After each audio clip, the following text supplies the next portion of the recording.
Kia ora koutou, drama teacher online, and I'm here today to give you Year 13s some tips about how to devise a solo piece of drama. Well, NCEA tells us they want your piece to be 3 to 12 minutes long, depending on the size of your group. So, simple maths, if you're working on your own, I would aim for 6 minutes, but you can always edit it back to 4 or 5 minutes, depending on how you're going. But what is it that you want to say in this piece? What's your concept, your underpinning ideas?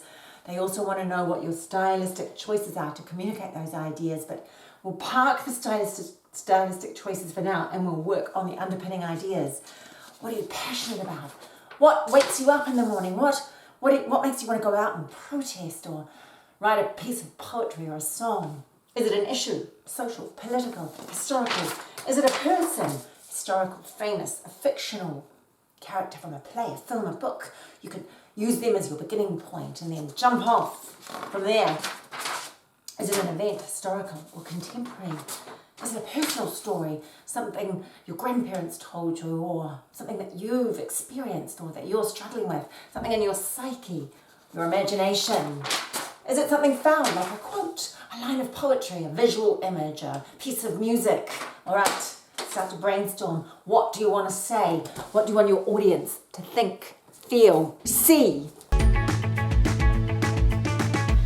So let's imagine you've chosen to do a famous person from history, and specifically we'll choose Helen Keller. We'll use her life story as your starting point, jumping off point. So Google her and underline or highlight pivotal moments in her life, important quotes, or if there's anything poetic, if you get specific images or pictures in your head when you're reading about her, draw them, write them down, describe them. These pictures are important for theatre because it's a visual medium.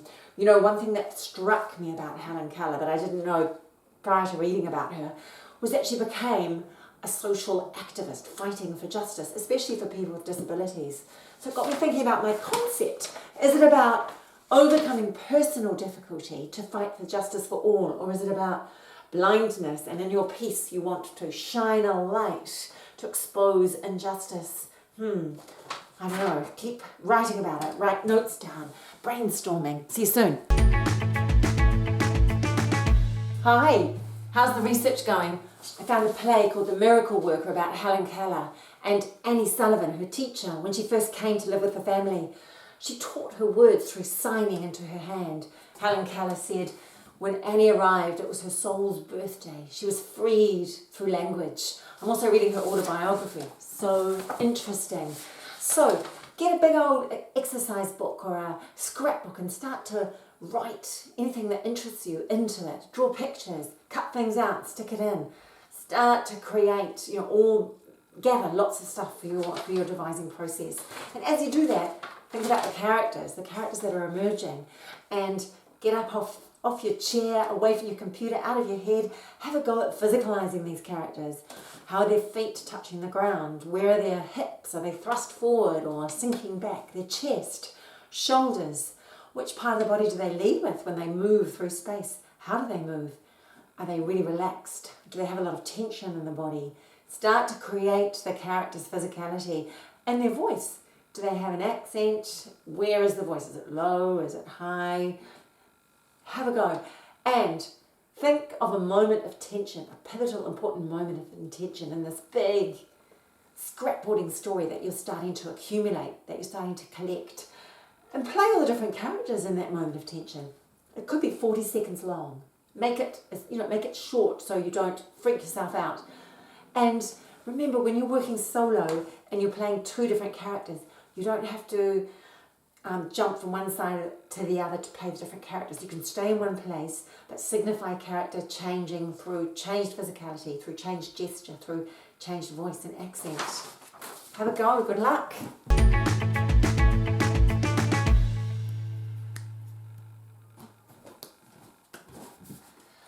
Annie Sullivan signed into Helen's hands to teach her words and language. Helen was also described as feeling her way around the house and the garden. These are literal movements that might be written into the stage directions, but also have a think about the non-literal movements that are starting to come through in the story that you're collecting.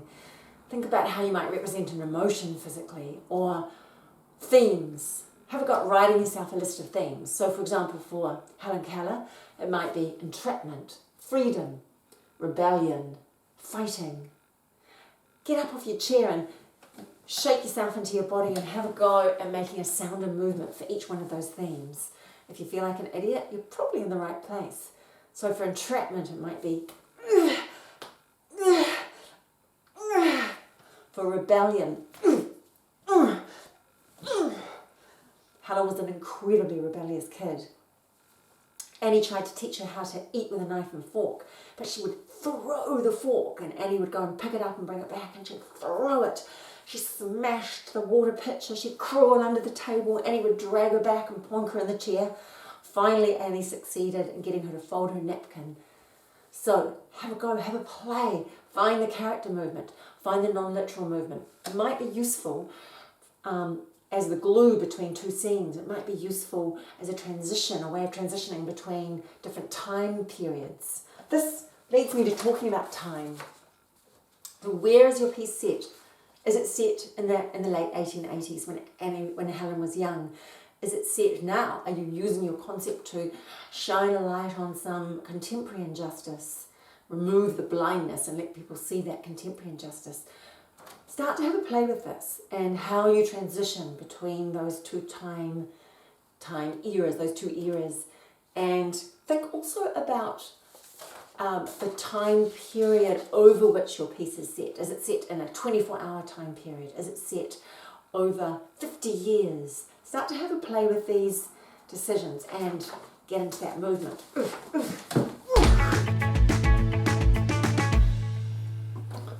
Props.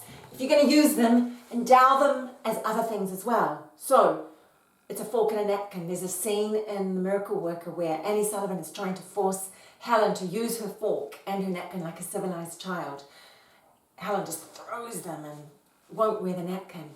So, in that scene, they are being themselves. They're being a fork and they're being a napkin. But Helen also describes herself as being at sea in a dense fog. So you could turn it into a little boat. You could use it to write a word on it. You could use it as a mask so that it physically blinds a character or a concept. Have a play with props. Bertolt Brecht, Konstantin Stanislavski, Antonin Artaud. Which famous theatre theorist practitioner will you choose to influence the style of your devised solo piece to help you communicate your ideas? So once you've chosen, get a list of the features of that theatre form and start to use them as you improvise. Video what you've made and see how it works, and then use another feature of the theatre form and employ it as you devise a specific scene or moment. Good luck, experiment. Play, improvise, create material. It might be all disjointed, that's okay. Video yourself performing it all. What are the ideas that are bubbling up? Do you get a sense of how you want to structure your material? Are you honouring your main intention? If not, change your intention. Adjust it slightly because of the material that you're creating. Okay, when you start to structure, where are you beginning? Make the beginning something that's really going to engage the audience. So is it a visual or physical moment? Is it a moment of tension? Drag the audience in. Introduce the characters. What struggle or obstacle is the protagonist trying to overcome? Make that clear. Introduce the other characters. Develop the story. Is there a secret, a long-lost secret revealed? What's the other obstacle that your character has to overcome to propel themselves to some kind of resolution or some kind of new adventure or new idea? As an epilogue, what does the future look like now that your character has experienced this journey? Video yourself. Don't sit there and go, "Ooh, I hate my nose," or "I hate my elbows." Put your director's hat on and grab your writer's pen and look at it really objectively and make sure you get the structure that you want. You can move scenes around, get little bits of paper and write the names of the scenes on them and move them around. You can stick them up on your wall and adjust them so that you get the structure that you want. Video yourself again. put your director's hat and you grab your writer's pen, look at it again. Once you're happy with the structure, with the writing of the material, then you can start to look at your performance and direct yourself as a performer. Good luck. Have fun. Where are you? What's going on? Why are you there? What time is it? Very important questions to answer in your Devise solo piece. You do it when you play Space Jump. Space Jump's called, everyone freezes, the new actor comes in and they endow everyone with who they are, where they are, what's going on. So do it in your solo Devise piece as well. You've only got 4 or 5 minutes on stage, so don't wait till 3 minutes and 2 seconds to let us know what's going on. We don't want you to be tricky, we want you to be clear, so you're really conveying your intention, your concept. These are the 5 W's, the given circumstances Stanislavski talked about. Elements of drama. Who are you? What's your role? You can show us that through change in physicality, change in voice, through change in costume. You might reuse a scarf in different ways or put on a different hat. When is it? You could tell us. You could use direct address to the audience. It was 30 years ago. You could use the sign, especially if you're doing Brecht.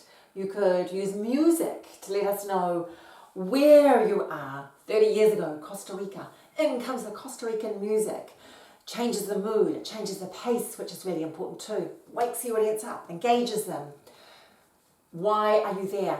Now this is the situation, so it's also really important to know that every single one of the scenes that you've structured into your piece has a purpose. If it doesn't, maybe you need to delete it. If it's not helping convey your message, your concept, then you have to question it. Also, as an actor, you need to know why you're coming on stage. What's your inner action, your motivation? Similarly, you need to give yourself a physical action. What are you doing? Give yourself a physical action. Actors love having something to do physically on stage. Otherwise, we can feel a bit embarrassed standing there not knowing what we're doing. This helps you be coherent. Ooh, I have it here. Be clear. It's really important to be coherent for 3.2 at level 2. So make sure you're communicating to the audience who you are, where you are, why you're there, what's going on, when it is. You can use drama conventions to help you with this. They bring focus and emphasis to specific parts of your performance. For example, if you freeze, it changes the pace. It also invites the audience in to inspect the moment that you've frozen. Why is it important? Why are you giving that focus? Use movement, literal movement, non-literal movement, dance, mime, kapa haka, physical theatre. It'll change the pace and it'll also change the space. So it's great, it carves up the space for you. Flashback, flash forward. If you're going to go flashing forward and back in time, let us know where you are, who you are, what's going on, why you're there, when it is, all the W's. Direct address to the audience. This is a great one to use in a solo piece, but you might have characters who are in behind the fourth wall. One character steps out and talks to the audience, but the others don't. Have a play with it. Manipulating a prop, we've had a play with that. Monologue, yes, you're performing a monologue, but you're probably playing multiple characters within that.